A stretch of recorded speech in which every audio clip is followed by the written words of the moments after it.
my 9 biggest influences in my life and how they've influenced the Quilling Quarter. And Reardon, who has a YouTube channel called How to Cook That. She is a food scientist, YouTuber, inventor. My brother showed me her videos in 2020, the cake rescue videos, and I just thought, wow, this is cool. Just kind of got hooked and I started watching a lot of her videos. I think we all did, especially in 2020 when there's, we're spending a lot of time at home and a lot of time in front of screens. But one thing I found really interesting that she did was she had playlists, desserts, cake decorating, and chocolate playlists. The direct influence that that had on the Quilling Quarter is that I've broken my channel into 4 sort of segments. So I've got how-to, book reviews, artist interview, and these reflections. So not only is she an amazing YouTuber, but she influenced me to do that. Sorelle Amore. She is an entrepreneur, photographer, an Australian, and now she lives in Iceland. She coined this term advanced selfies, and I did a video on my other YouTube channel where I emulated some of her advanced selfies and tried them out for myself, and it was harder than it looked. I've been watching her for quite a few years now and was really inspired not only by her tips and her lessons in like how to film, how to frame, how to edit, how to put videos together, but also her honesty in her journey. We've sort of seen her grow and she's become extremely successful, and that's been really fascinating to watch and how she's done that. But also just like her confidence in front of the camera, and she's only a couple years older than me, reasonably similar background, and she has done incredible things, and that was really inspiring, that by sharing her work and being passionate and being confident in front of the camera, that's really inspired me to do this. Obviously it's on a much smaller scale, completely different subject matter, but yeah, it was very inspiring to watch. WheezyWaiter. So he's kind of like a comedy variety channel. He's a very smart, very lovely man.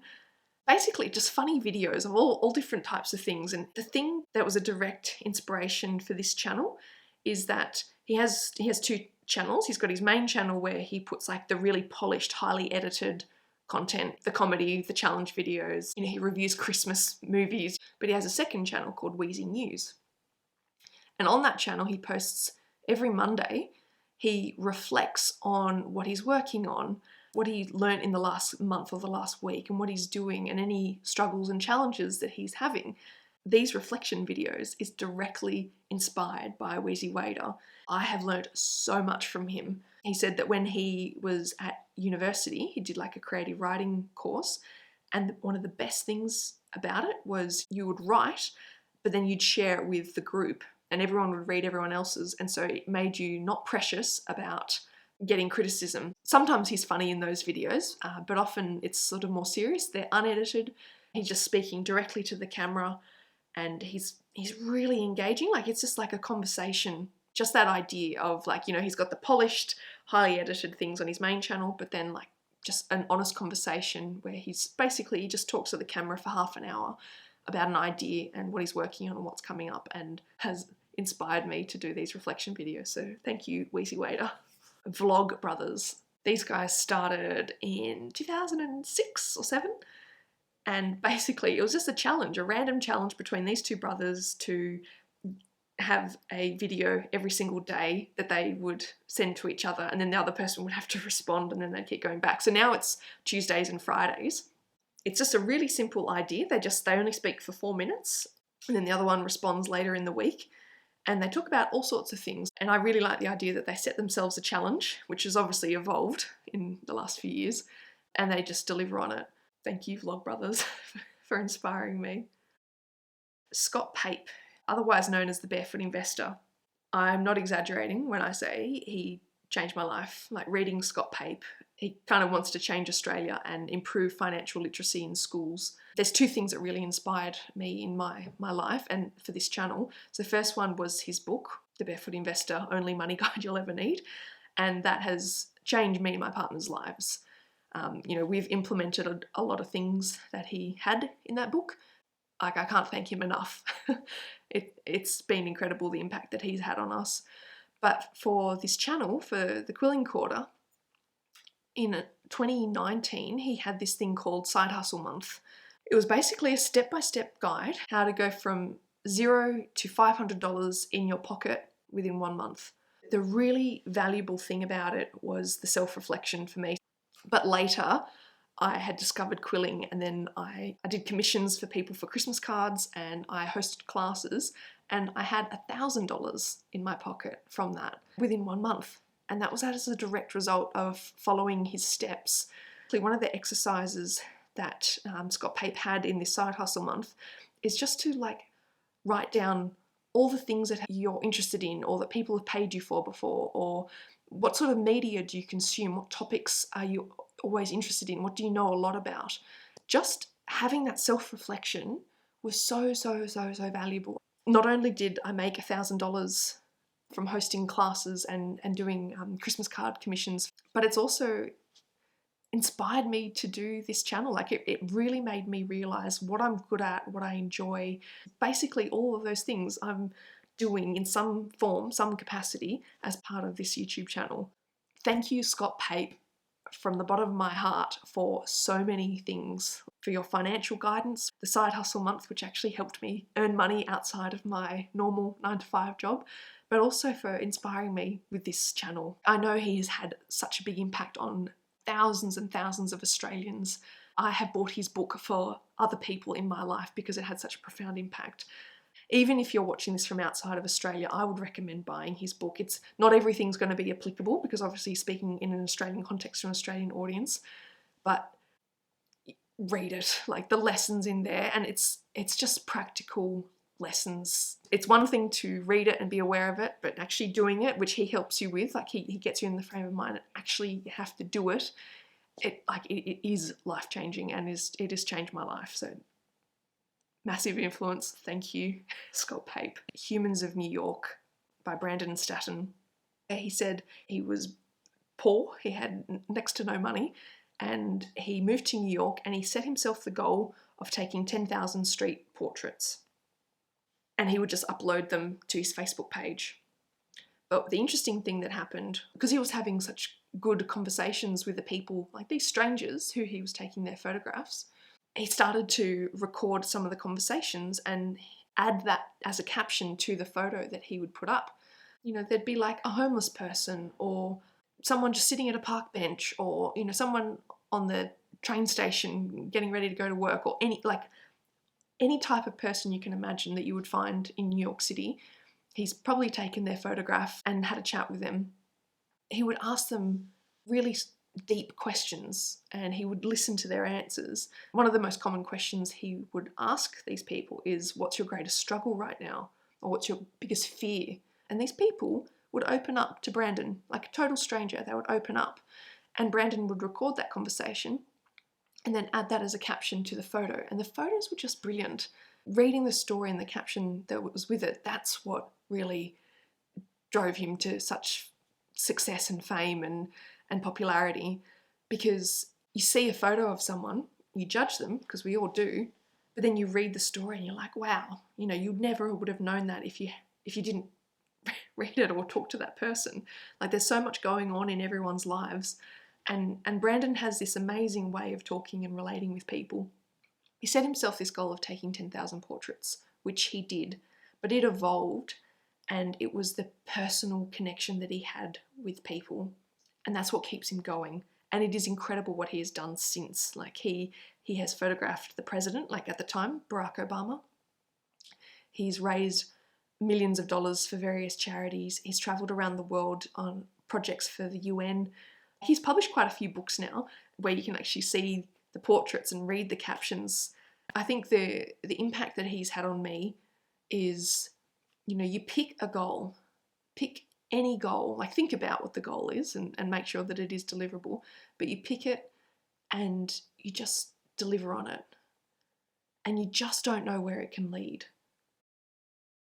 FriendlyJordies. He's kind of like a comedian and social commentator and political commentator. His style of humour is very particular, but I love him. I think he's fantastic. I have learnt so much from him, and he's opened up my eyes to political issues and environmental challenges in Australia. There's two things in particular that has really inspired me. So he also has two YouTube channels. So he has his main channel, which is, you know, his comedy and his political commentary and whatnot. But he has a second channel which is dedicated to self-help. And the idea being he has read a PhD's worth of self-help books, which is about 50 books on the topic, and he has distilled the key messages and then puts it up on YouTube for us to watch and learn from. And they're really, really, really good, and I've benefited a lot from them. One of them was to start a quote book. And whenever there's a really good quote, you write it down. 2 quotes really stick out for me that I did write down. Embarrassment weighs an ounce, regret weighs a ton, which I think is really powerful. And the second one is, you don't get better by thinking about things, you get better by doing things. This leads me on to the next point of how FriendlyJordies has really inspired and directly influenced me. He decided way back he wanted to do things, like he was frustrated with the way of the world and he wanted to do something about it. He just decided to start interviewing very prominent politicians and journalists. It really kind of surprised me when I first saw it, because his very first interview was with our ex-Prime Minister Kevin Rudd. And you know, he's a very prominent public figure, and he's FriendlyJordies like interviewing Kevin Rudd. And I was just like, wow, you know, here's this guy, similar upbringing, similar education, similar background to me, and he's just interviewing people. And he's interviewed a lot of politicians now and prominent journalists, and I was just amazed. And the thing that he said, like at the beginning, he wasn't a good interviewer. His main job is stand-up comedy and, you know, making videos and political commentary. Being an interviewer is a very different skill. And he just he launched himself in cold. And now, much better. You know, it's been a couple of years. I've interviewed quite a few people. He's done a documentary where he interviewed a lot of people about water management in the Murray-Darling Basin. And I was just so amazed. Someone very similar to me could just go do it. And that has had a direct influence on me in this channel and I was sweating. I was so nervous to do it. I called up Leisha Politis, who I'd met once, and said, can I interview you? Like, you don't know me at all. Like, you know, you'd be taking a chance on me. Like, are you interested in me interviewing her? And I was so nervous because I'd just asked. And then she's like, yep, let's do it on this date. I'm like, oh my gosh, now I have to prepare and make this happen. And then that led to, like, I've interviewed Anne Martin and Cecilia Louis, who are like, you know, American and Canadian giants in the quilling world. And I've interviewed them. I never would have imagined, like when I started the Quilling Quarter, I assumed I'd interview some local quilling artist in Sydney. But like, I've interviewed quite a few people now. The huge influence on me that FriendlyJordies has had. You get better at things by doing them, not by thinking about them. And so you just have to do it. If you want to do something, you just have to do it.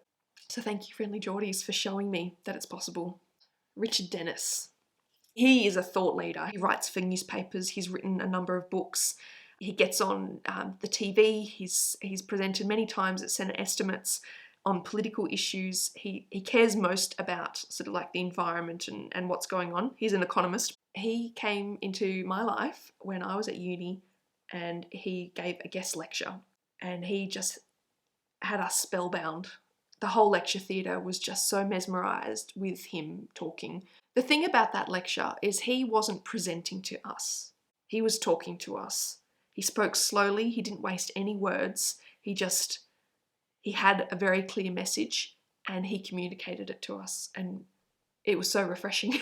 I hadn't seen that before. So he works for the Australia Institute, which is a think tank, and they do such incredible work for Australia. Economic concepts, but in plain English. Like he makes it so accessible, and he just has such a good way with words. And he's quoted as saying, Australia is one of the richest countries in the world, living at one of the richest times in world history. We can afford to do anything we want, but we can't afford to do everything we want. That's where democracy comes in. So we have the money to do whatever we want, but we have to decide what we want to do because we can't do everything. And I thought that was a really powerful idea. Same with me in my life, and probably you watching this. Like, you could do anything you wanted, but you can't do everything. So you have to decide, you have to figure out what you want to do, what is a good use of your time, and dedicate yourself to doing that. And you probably can afford to do it. It's just that, yeah, you can't do everything. He gave an address at the Victorian Women's Trust in 2017 about 3 big lies holding women back. And it was right up there with one of the best presentations I've ever witnessed Richard give. And I've shared this with so many people. I will share it with you. It'll be down below. It's really making you question what we accept to be true, why we accept things as they are, and what we can do about it. A very powerful lecture, a big influence on my life and the way I think.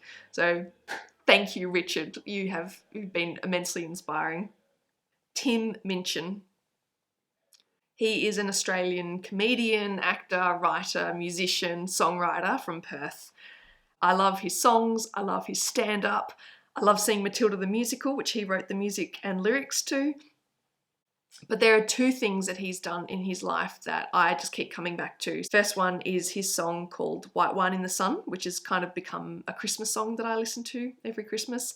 For us in Australia, Christmas means summer, super hot weather, you know, we'll sit outside, and that song gets to me. And when I was living overseas, there was 2 years where I was away for Christmas, away from my family, and I happened to be in the Northern Hemisphere where it was, you know, winter for Christmas, which, you know, that doesn't feel like Christmas to me. It's a strange feeling.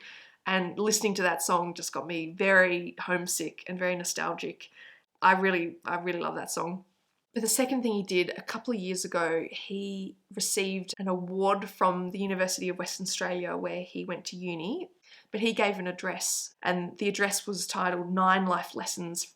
And he talked about these 9 lessons, and I feel like I've internalized a lot of those lessons. So things like, you know, you don't have to have a dream. That was a revelation when I heard that. Throughout school and life and in the media, we're always taught to have a dream and work towards it. And I just felt so inadequate that I didn't have one.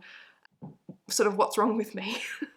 But then I've since learnt that this is the case for a lot of people. One of the quotes that he had in that address where he says, I said at the beginning of this ramble, which is already 3.5 minutes long, that life is meaningless. It was not a flippant assertion. I think it's absurd, the idea of seeking meaning in the set of circumstances that happens to exist after 13.8 billion years worth of unguided events. Leave it to humans to think the universe has a purpose for them. However, I am no nihilist. I'm not even a cynic. I am actually rather romantic. And here's my idea of romance. You will soon be dead. Life will sometimes seem long and tough, and God, it's tiring. And you will sometimes be happy and sometimes sad, and then you'll be old, and then you'll be dead. There is only one sensible thing to do with this empty existence, and that is fill it. Not fill it, fill it. And in my opinion, until I change it, life is best filled by learning as much as you can about as much as you can, taking pride in whatever you're doing, having compassion, sharing ideas, running, being enthusiastic. And then there's love and travel and wine and sex and art and kids and giving and mountain climbing, but you know all that stuff already. It's an incredibly exciting thing, this one meaningless life of yours. Good luck, and thank you for indulging me.